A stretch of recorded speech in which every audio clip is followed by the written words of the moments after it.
Há histórias que marcam a gente para sempre, e essa é uma delas. Vamos começar. Com Fedia, um amigo de infância que conheci quando éramos apenas 2 garotos, de 9 anos. Nossos caminhos se cruzavam nas férias quando eu e minha família íamos àquela vila interiorana onde uma amiga da minha mãe morava. Lá entre o cheiro de feno e o barulho das galinhas, comprávamos mel puro e leite fresquinho, enquanto eu me encantava com aquele pedacinho de mundo que, para mim, era só um cenário de fim de semana. Afinal, é fácil romantizar a vida no campo quando você sabe que no fim do dia, volta para o conforto da cidade e que colher batatas ou ordenhar vacas é só uma aventura passageira, algo que se faz 1 ou 2 vezes por ano, como quem experimenta um prato exótico. Mas o Fedia era diferente. Mesmo sendo o caçula de uma família grande, ele tinha uma maturidade que não combinava com sua idade. Enquanto eu me divertia como um turista, ele trabalhava com uma seriedade que impressionava, conduzia o gado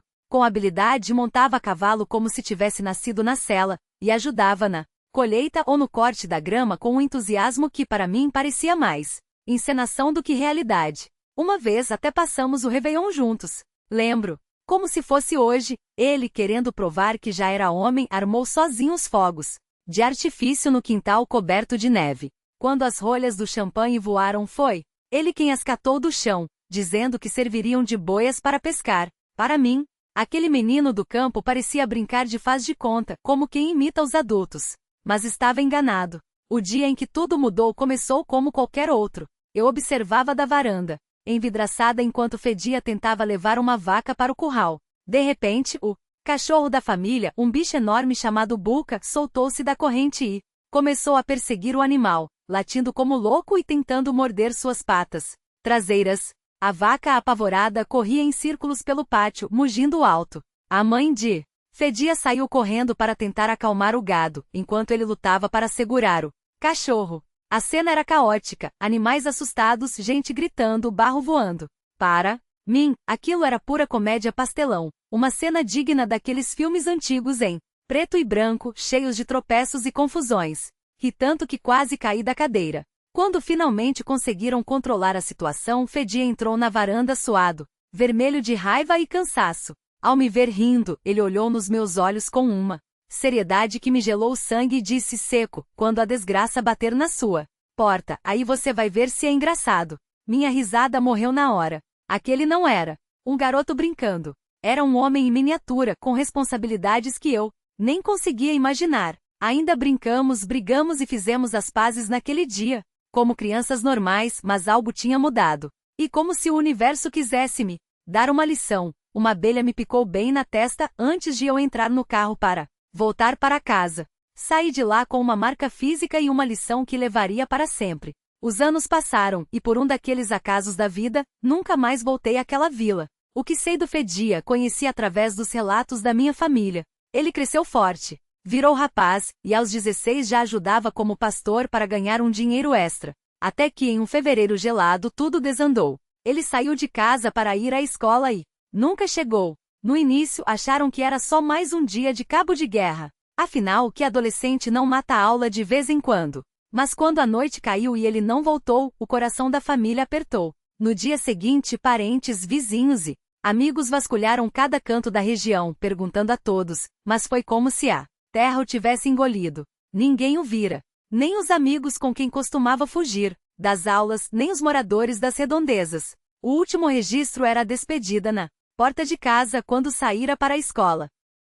Só no 3º dia de buscas, um morador local o encontrou. Fedia estava quase nu, de bruços na neve, em meio a um montículo junto ao rio congelado que cortava a vila. Mal respirava. Levaram-no para casa, tiraram suas roupas molhadas e começaram a esfregar seu corpo com álcool para reanimá-lo. Foi então que notaram algo estranho. Uma protuberância mole em sua omoplata direita. Não havia marcas de luta nem ferimentos visíveis. Pouco a pouco ele voltou a si. O pai, desesperado, fez com que tomasse um gole de álcool puro para esquentar por dentro. Fedia mal conseguia se lembrar de algo. Não sabia como saíra de casa, nem o que acontecerá nos 3 dias em que desaparecera. Sua memória era um borrão, exceto por uma imagem vaga. Acordar em um cômodo de paredes de troncos brutos, sujo e mal cheiroso, deitado em um banco de madeira dura. Não tinha forças para se levantar e tudo ao redor Parecia envolto em névoa. Não viu ninguém, não ouviu vozes. Em poucos instantes, desmaiou novamente. Ele se recuperou rápido, voltou para a escola e pelo menos aparentemente seguiu em frente como se nada tivesse acontecido. Mas o tempo passou e as coisas começaram a ficar esquisitas.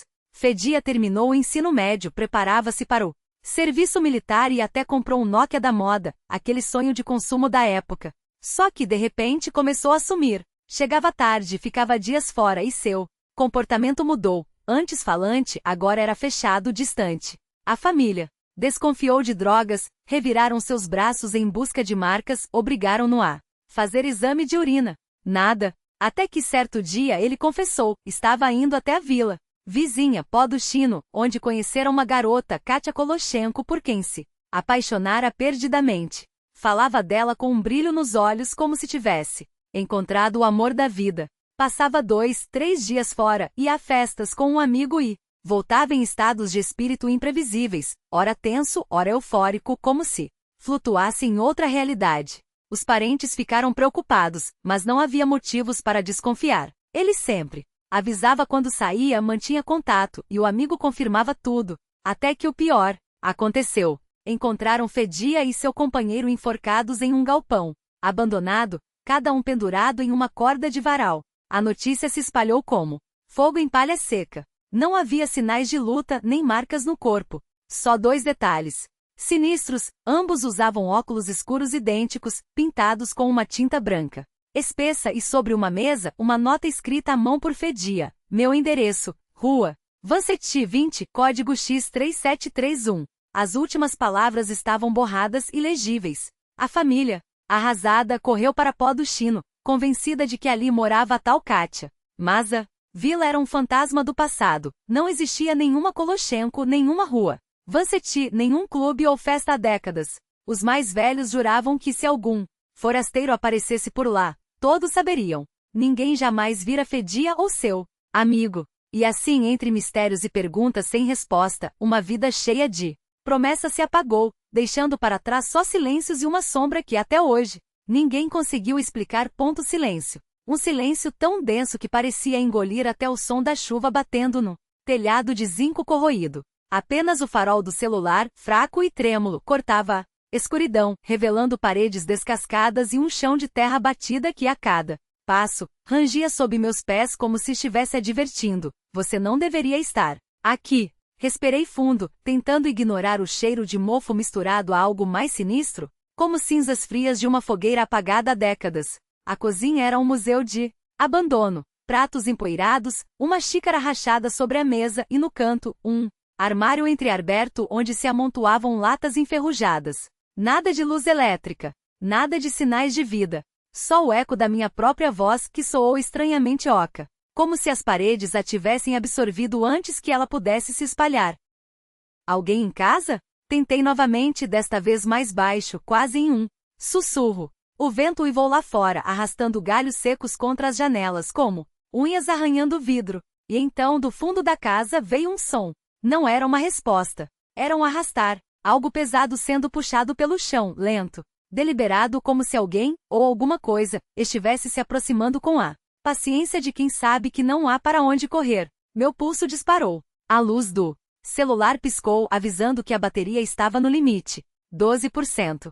O suficiente para iluminar o corredor à frente, onde a escuridão parecia mais espessa, como se algo a sugar para dentro. Olá? Minha voz falhou. Não havia mais desculpas, nem justificativas. Eu havia invadido um lugar que não me pertencia, e agora esse lugar estava me lembrando disso. O arrastar parou. Por um segundo, só se ouviu o gotejar da água infiltrando pelo teto. Então, do breu, uma sombra se descolou da parede. Alta. Demasiadamente alta. Os contornos se moviam de forma errada, como se os ossos daquela figura não obedecessem às leis da anatomia humana. E os olhos, ou o que eu imaginei serem olhos, brilharam por um instante, refletindo a fraca luz do celular como 2 fragmentos de vidro molhado.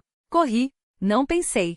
Não planejei. Meus pés obedeceram ao instinto antes que a razão pudesse interferir. Atirei-me de volta para a porta dos fundos, torcendo para que ela não estivesse trancada, para que a chuva ainda caísse do lado de fora, para que qualquer coisa fosse melhor do que aquilo. Minhas mãos escorregaram na maçaneta. Úmida, mas a porta cedeu.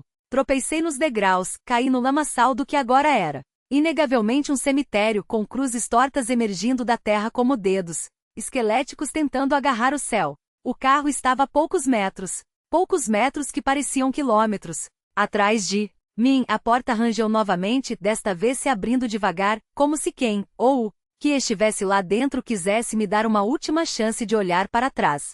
Não olhei. Arremessei-me no banco do motorista, trancando as portas com um clique. Desesperado. As chaves tremiam em minhas mãos enquanto eu as enfiava na ignição. O motor engasgou 2 vezes. Por favor. Na terceira tentativa, o carro rugiu a vida. Pisquei os faróis e foi então que vi. A figura estava parada no meio do caminho, imóvel como se a chuva não a atingisse. Os braços, longos demais, pendiam ao lado do corpo. E a cabeça estava inclinada de um jeito que nenhum pescoço humano suportaria.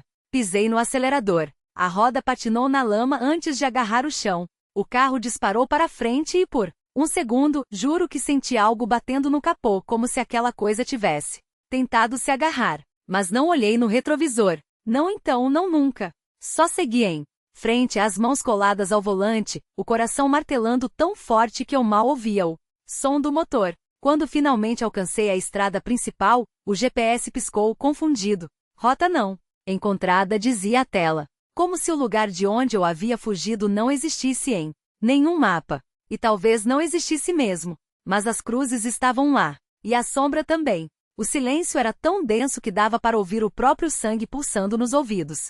Só o gotejar insistente da chuva no telhado quebrava aquele vazio, como se o tempo tivesse parado dentro daquelas 4 paredes podres. Se não tem ninguém aqui, quem vai saber se eu passar a noite? Se os donos aparecerem, eu explico. Simples. O plano parecia sólido. Precisava de uma cama. Dormir no chão, nem pensar. A cozinha não era opção. Então, adiante. Cada passo no assoalho rangia como um grito abafado, como se as tábuas protestassem contra minha presença. O ar cheirava a mofo, a coisa velha, a algo que há muito tinha perdido a vida. E aquele cemitério nos fundos do quintal não ajudava. Minha cabeça encheu-se de cenas de filmes de terror. Todos que já tinha visto, todos de uma vez. Uma corrente gelada desceu pela espinha. Atravessei a cozinha e me deparei com uma sala pequena. Na parede, um relógio monumental, daqueles que batem as horas com a gravidade de um veredito. Os ponteiros, enegrecidos pelo tempo, arrastavam-se como se carregassem séculos nas costas. Sobre uma mesa coberta de poeira, trapos sujos, terra? Sangue seco? Não. Queria saber. As paredes descascavam como pele morta, o teto manchado de umidade pareciam chorar. E no meio daquele escombro, uma cama de molas, enferrujada até o osso. Ninguém dorme numa coisa dessas. A não ser que não tenha escolha. O cansaço me atingiu como uma onda. Uma semana de noites mal dormidas, 5 horas ao volante, e aqueles 30 quilômetros que se esticaram como uma eternidade. Sem cerimônia, sentei-me na cama, ignorando o risco de ela desabar sob meu peso e me jogar no porão, se é que havia um porão. Será que tem? A estrutura rangeu, mas aguentou. Bom sinal. Usei a bolsa como travesseiro, fechei os olhos e antes que o medo pudesse me alcançar, o sono me engoliu. Acordei com um ruído. Passos na cozinha. O assoalho gemendo sob um peso que não era o meu. Sentei-me de golpe, a voz rouca. Tem alguém aí? Os passos pararam. Alguém, ou alguma coisa, estava lá. Levantei-me, o coração batendo tão forte que doía. A cozinha vazia. Apenas marcas frescas de lama no chão. Quem diabos anda por aí nesta hora, sujo assim? E para onde foi? O pânico começou a turvar os pensamentos. Quando me virei para sair, uma sombra alta deslizou pela porta da sala. Corri atrás. Mais lama. Um rastro que levava a um alçapão no chão, quase invisível na penumbra. Como não vi isso antes? Hesitei. Descer? Para quê? Não era como se eu tivesse treino em lutar contra demônios. Mas a curiosidade, ou a estupidez, sempre vence. Sentei-me na cama, pesando o canivete suíço na mão. Se for coisa desse mundo, talvez sirva. Se não for, respirei fundo e me aproximei do alçapão. A maçaneta estava suja daquela mesma lama fedida. Um cheiro de carne podre subiu pelas narinas, tão forte que revirei o estômago. Merda!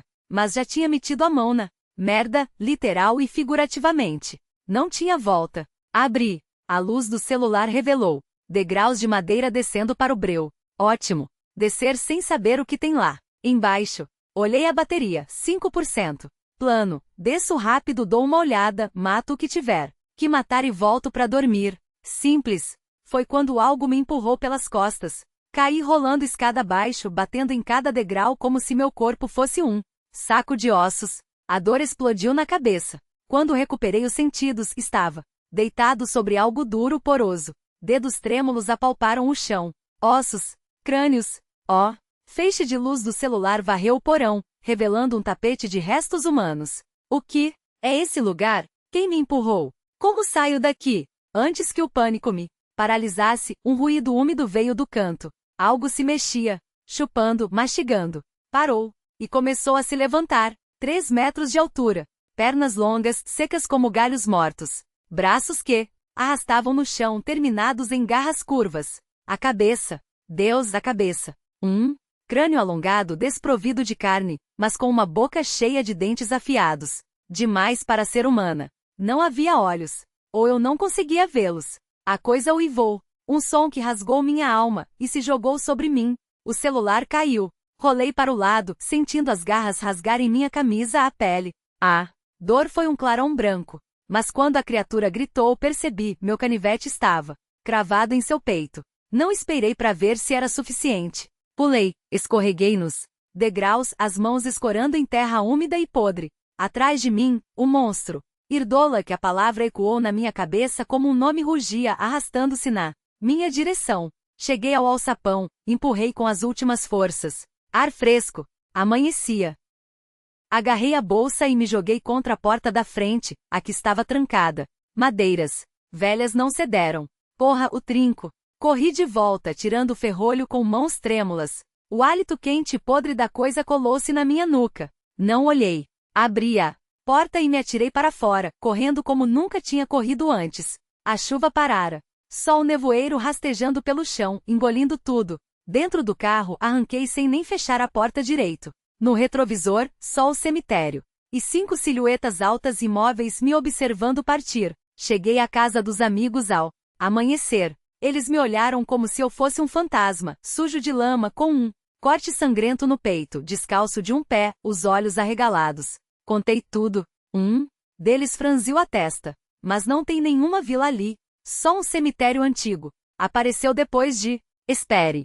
Tinha uma vila, sim. Queimou há mais de 100 anos. Todos morreram. Enterraram os corpos no mesmo lugar. Silêncio. Você dormiu em cima deles. A vila queimada. Pois bem, da próxima vez pegaremos outro caminho para casa. A terceira história. Uma lenda dos Urais. Certa vez, Sasha voltou à aldeia natal, de onde estava afastado havia anos. Sentia saudades da vida simples, do ritmo lento das coisas. Como lhe faziam falta o calor da velha lareira da casa da avó e seus pães dourados, recém-saídos do forno. A aldeia ficava perdida nos Urais, no meio da taiga, cercada por florestas de abetos.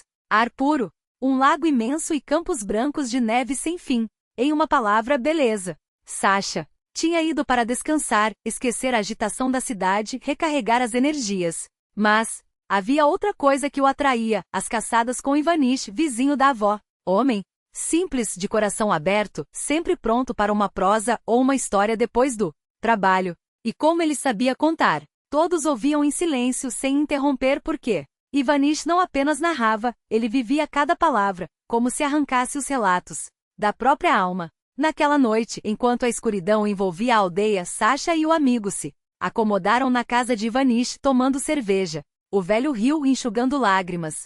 De tanto rir das próprias piadas. Chega de gracejos, Ivanish pediu Sasha, ainda se recuperando das risadas. Conte algo que mexa com a alma. Alguma coisa séria. Com moral. A moral é o que importa. O amigo de Sasha sorriu, olhando para Ivanish com curiosidade. Este bateu a mão, larga na mesa, decidindo. Por que não? Vocês sabem como começou esta nossa aldeia? Sasha abriu a boca, surpreso. Arrastou Ivanish, imitando-o com um tom de deboche. Vergonha não. Conhecer a própria terra, rapaz. Tem coisa aqui que nem em uma noite inteira dá para contar. Mas está bem, vou lhes dar uma lenda. Era uma vez quando o rio Sarana ainda corria largo e gelado, lambendo as bordas da taiga que um povo basquir vivia. Nestas florestas, uma aldeia pequena, mas próspera. Ao lado deles, tártaros, Mari, velhos crentes fugitivos. Todos se uniram, viveram em paz, até chegarem os emissários do Kizar. Mas muito antes disso, nestas mesmas matas, nasceu outra história, cheia de mistérios. Na borda da aldeia Basquir, onde a floresta de coníferas se erguia como uma muralha impenetrável, viviam uma mãe e sua filha, Asma. Duas mulheres sozinhas, mas não desamparadas. A casa era pequena, porém impecável. O trabalho duro, mas feito com orgulho. Sirga, a mãe, adorava a filha, não apenas por sua beleza, mas por seu coração generoso. Asma acordava antes do sol, ajudava em tudo, e assim a vida seguia tranquila. Até que ela se apaixonou. Era um rapaz tártaro, Airate. O sentimento era recíproco, mas sua família se opôs com unhas e dentes. Intrigas, mentiras, pressões, nada abalou o jovem. Amo ela e... pronto, dizia. Então a mãe de Airate armou um plano. Foi até Asma, fingindo boa vontade, com desculpas de que o filho andava ocupado demais para visitá-la. Ele me pediu para buscar algo seu, mentiu com um suspiro teatral. O anel que lhe deu. Diz que quer guardá-lo perto do coração, para se lembrar de você. Asma, sem desconfiar, entregou a joia, amarrando-a com um cordão. Que ele o use no pescoço. Assim, estará mais perto de onde importa. A mãe de Airate quase se engasgou com a ironia. Mas sorriu, guardou o anel e partiu. Em casa, disse ao filho que Asma o havia rejeitado. Ela vai se casar, Airate. Não quer mais nem o anel de volta. E acrescentou com falsidade, esses basquires são astutos.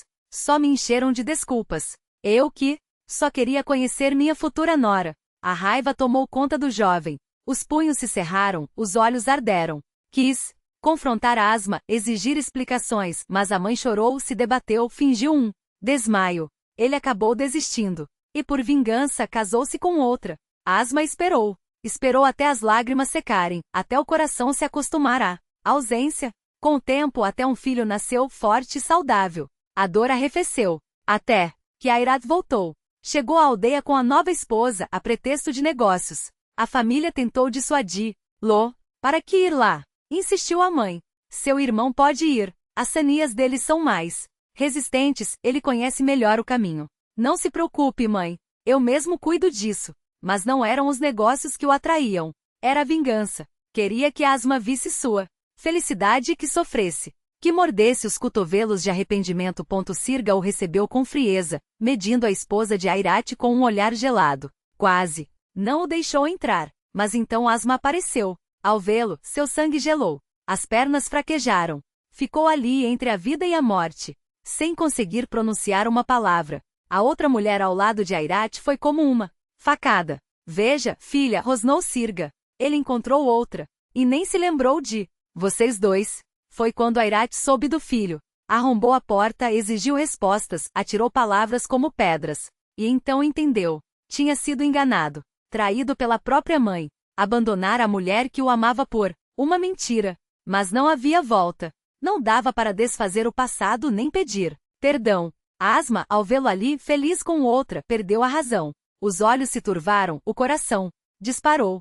Não ouviu mais nada. Fugiu. Procuraram por 2 dias. Nada. Sirga, desvairada, balançava o neto nos braços, tentando acalmá-lo enquanto repetia como um mantra, ela volta. Logo volta. Airate, atormentado, não lhe dava paz. Na segunda noite, quando o frio cortava como lâmina, o bebê finalmente adormeceu. Sirga, exausta, encostou-se à cabeceira da cama e fechou os olhos. Até que um grito a arrancou do sono. Um uivo tão desumano que seu sangue congelou. Levantou-se de um salto, agarrou a pinça de ferro junto ao fogão e espreitou pela janela. A noite era um poço sem fundo. Apenas um fio de luz vazio escapava da casa. Silêncio. Só o farfalhar de algo, ou alguém, no quintal. Quem está aí? Gritou, a voz trêmula. Nenhuma resposta. Permaneceu ali na soleira, a pinça apertada entre os dedos, sem coragem de descer. Até que, do lado escuro do muro, algo se moveu. Uma sombra. O grito de Sirga rasgou a noite, agudo e descontrolado.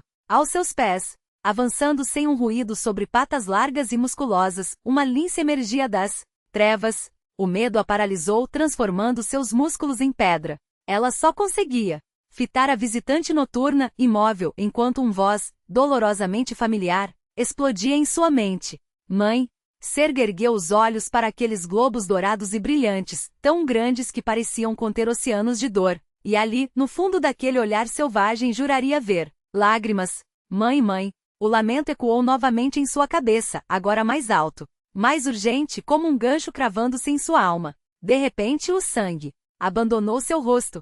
Ela se apoiou contra a porta maciça, as mãos pressionando o peito como se quisesse conter o coração que ameaçava estourar. Não pode ser. Não. Pode ser ela. Mas não havia mais dúvidas. Aquela voz era de sua filha. Sua própria carne. E então, como um veneno correndo pelas veias, algo escuro e viscoso inundou seu ser, ódio. Um ódio tão denso que queimava. Veio buscar o meu neto, é? Depois de tudo? Depois de ter se perdido na floresta como uma maldita? A Lince alternava o olhar entre as janelas e a porta, mas permanecia imóvel, como se esperasse permissão. Me devolve ele, a ordem ressoou em sua mente, clara como um golpe de faca. Serga começou a tremer. Sacudiu a cabeça, tentando convencer-se de que era um pesadelo, mas a dor no peito era real, dilacerante. Vai embora. Sai daqui. Berrou, louca de dor. Não te darei meu filho. Nunca. Seus dedos se cravaram na madeira da porta enquanto ela descia os degraus, os pés escorregando no gelo. Batia palmas, como quem espanta um cão raivoso do alpendre. Fora! Fora, maldita! Mas a Lince apenas se remexia, inalando o ar com ansiedade, as orelhas com seus tufos negros, tremendo levemente. Recuou um passo, e então soltou um uivo. Não era um uivo de animal. Era um grito humano, rasgado por uma dor ancestral, uma lamentação que não pertencia a lobos nem a nenhuma outra criatura da terra. Parecia o chamado de alguém perdido na floresta, mas distorcido por uma gargalhada rouca e um rugido primal. Au! Arrastava a Lince, os olhos fixos na porta entreaberta. Então do interior da casa veio a resposta, o choro desesperado de uma criança. Ela está chamando por ele, o pensamento cortou Serga como uma lâmina. Afundou nos degraus gelados, as mãos enterradas nos cabelos. O que fazer? Lá fora, uma mãe uivava. Dentro, um bebê chorava. Ele precisa dela. Precisa do leite, senão morre meu neto, meu sangue. Mas como entregá-lo? Ela não é mais humana. Levará a criança para a taiga e lá só a morte. Os soluços da criança e os uivos da Lince se entrelaçavam, dilacerando seus tímpanos, arrancando pedaços de sua alma. De repente Serga se levantou com um sobressalto. Tropeçou até a porta e escancarou os lábios trêmulos. Que o demônio te leve então. Pega ele. As lágrimas congelavam em seu rosto pálido, caindo como cristais sobre o degrau enregelado. Lince deslizou para dentro da casa com passos felpudos. Quando saiu, carregava nos dentes um pequeno embrulho, cuidadosamente envolvido. Serga continuava sentada, o olhar vazio fixo no horizonte. O que está fazendo aí em pé? Perguntou, sem olhar para a criatura. Vai embora. A Lince parou no limite do alpendre, os olhos brilhantes cheios de uma tristeza infinita. O bebê no embrulho já não chorava. Parecia dormir, pacífico. Vai embora, te disse. Não sou mais sua mãe, ouve? Não sou. Serga agarrou um pedaço de lenha ao seu alcance e brandiu-o como uma arma. A Lince recuou num salto e então, com o último olhar penetrante, aqueles olhos queimando como brasas, desapareceu. Entre as árvores, o silêncio que se seguiu foi ensurdecedor. Só restava o zumbido do uivo em seus ouvidos como uma cicatriz fresca. As árvores murmuravam baixinho, sacudidas por uma brisa leve. Serga se levantou, os olhos arregalados, os cabelos brancos, desgrenhados como uma coroa de espinhos. As mãos tremiam, mas não era pelo frio. Entrou em casa devagar, fechando a porta atrás de si com um baque surdo.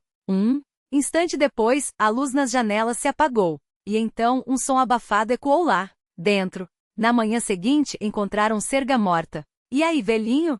Saka se inclinou para a frente, devorando cada palavra com os olhos ardentes. O que aconteceu depois? Não fique por aí. Ivanish suspirou, passando os dedos pela barba rala. Bem, o Airat abandonou. A mulher cortou laços com a família. Foi morar naquela mesma aldeia onde Asma e Ergui viveram. Construiu uma cabana à beira da floresta, virou um homem amargo. Feio de tão só. Os cabelos embranqueceram de repente, a barba cresceu como mato. Até que um dia sumiu. Procuraram por todo o mato, mas onde achar um homem que não quer ser encontrado? O velho baixou a voz. Diziam que ele tinha topado com Asma e o menino, que ela o levou embora. porque quando Asma fugiu de casa, esbarrou numa daquelas coisas, como é que chamam? Ah, sim, uma do cola. Ouviram seus prantos e a transformaram em lince. Às vezes, nas noites mais escuras de inverno, ainda se ouve um uivo longo vindo das profundezas da taiga. Fez uma pausa. É isso que o amor faz, meninos. E a mentira? Ah, a mentira é pior ainda. Saka calou-se. Seu amigo suspirou fundo, os olhos cravados no chão. Uma dor oca se instalou no peito de todos como se algo tivesse sido arrancado de dentro deles. Do lado de fora, os flocos de neve continuavam a cair silenciosos, acumulando-se nas ramas largas dos abetos. A floresta da taiga cercava a aldeia como um muro, impenetrável, e no céu escuro, estrelas frias cintilavam indiferentes. Sim, alguém murmurou, e o vento levou o resto.